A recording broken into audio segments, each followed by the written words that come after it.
wa ta'ala. Anak-anak,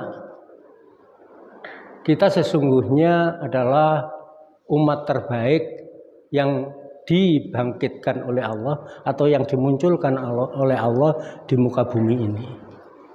Karena dua hal.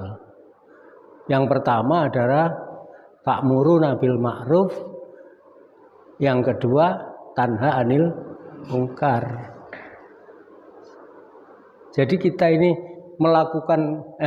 kita ini dinobatkan oleh Allah umat terbaik yang dibangkitkan. Jadi cirinya umat Nabi Muhammad itu selalu mengajak kepada yang baik, yang ma'ruf, dan berusaha mencegah kepada yang mungkar. Kalau umat Nabi Muhammad belum menjalankan dua hal ini, berarti kita ini dianggap belum sukses untuk menyandang predikat dari Allah Subhanahu wa ta'ala. Kalau ada umat Nabi Muhammad yang mengaku umat Nabi Muhammad, tetapi yang bersangkutan tidak berusaha mengusahakan yang baik, memperjuangkan yang baik, dan mencegah yang mungkar, berarti kita tidak pantas menyandang itu. Oleh karena itulah, dalam bentuk pendidikan, jajaran daripada lembaga-lembaga Islam itu hendaknya mencapai dua hal ini, gitu. Tetapi perlu kita ketahui dalam era global ini, karena sulitnya perjuangan untuk amar ma'ruf nahi mungkar, maka banyak di antara kita yang melakukan cara-cara yang tidak halal, mengimbangi daripada kedoliman yang dilakukan oleh orang-orang yang tidak memperjuangkan kebaikan, gitu. Jadi antara umat Islam yang satu dengan umat Islam yang lain itu pun bukan saling menopang, tetapi saling menjatuhkan hanya karena berkompetisi atau berlomba-lomba untuk mencapai kekuasaan. Padahal perintahnya ialah apa? Berlomba-lomba untuk mencapai kebaikan. Fastabiqul khairat. Hendaklah kita berlomba-lomba ke arah yang baik, bukan berlomba-lomba untuk menguasai. Itu. Karena apa? Menguasai itu berkaitan dengan ikhtiar kita. Kalau kita berikhtiar dengan baik, Allah akan memberikan takdir baik. Itu. Jadi kalau kita berusaha untuk menata akhlak umat Islam ini sebaik mungkin, nanti akhirnya umat lain itu pasti sungkan.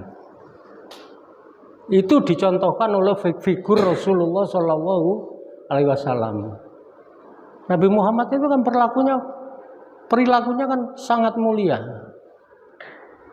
Bayangkan musuh saja yang beritikat untuk membunuh, setelah ketemu Nabi Muhammad itu merasa sungkan. Orang baiknya seperti ini kok dimusuhi, itu karena apa gitu. Karena Nabi Muhammad ketemu orang siapapun itu hormat. Tidak peduli orang itu sejalan dengan agama Nabi Muhammad atau tidak, tetap dihormati, dikasihi. Karena merasa orang-orang lain itu termasuk Bani Adam, saudara karena keturunan Nabi Adam, gitu. Kalau umat Islam mampu mengasihi umat-umat lain untuk dibimbing kepada ajaran Rasulullah, maka disitulah nanti Islam itu akan menang. Mengapa? Karena Islam itu ajarannya ya'lu, tinggi, wala yu'la alai, dan tidak ada yang lebih tinggi daripada tuntunan agama Islam. Dan agama Islam itu tersebar di mana-mana. Mengapa? Karena sejak Nabi Adam sampai kepada Nabi Muhammad itu mengajarkan agama Islam, agama yang menyelamatkan, tuntunan dari Allah Subhanahu wa ta'ala.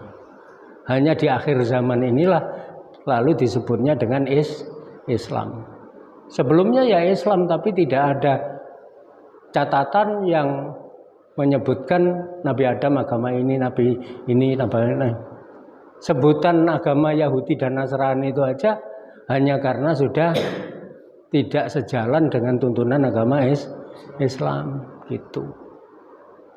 Oleh karena itulah maka sangat berbahagia kita yang hidup di alam teknologi ini, manakala kita ingin membuktikan kebenaran Islam, kita bisa membuktikannya dengan teknologi yang ada. Karena di dalam Al-Quran itu syarat dengan teknologi. Dulu, zaman dulu itu belum ada teknologi.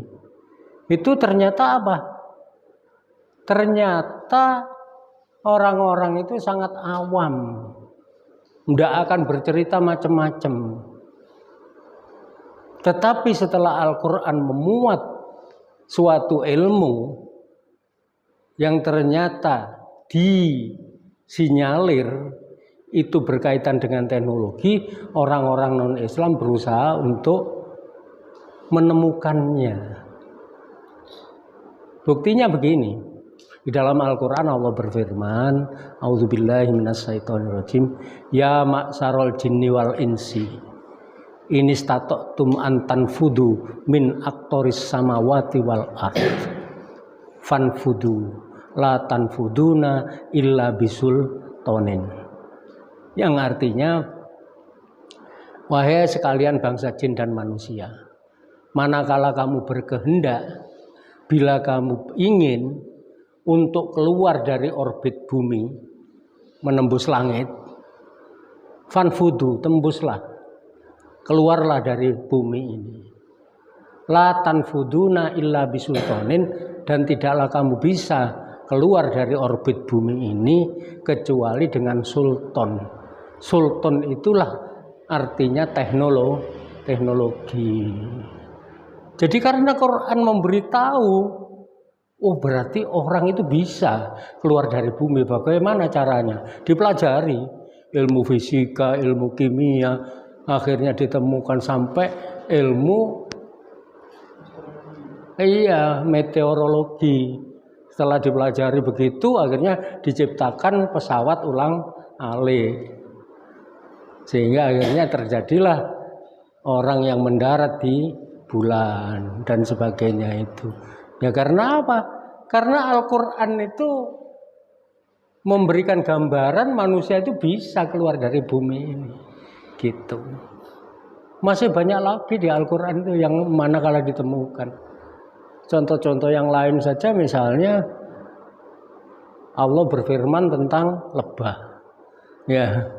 Allah berfirman tentang semut. Ada apa? Kalau dipelajari itu macam-macam. Misalnya semut bisa dicontoh sebagai kerjasama. Ya. Lebah mengambil yang baik-baik supaya menjadi obat, kan begitu. Syarat Al-Quran itu syarat dengan ilmu. Makanya kita sangat bersyukur kepada Allah yang telah menurunkan kesempurnaan agama kepada agama Nabi Muhammad SAW.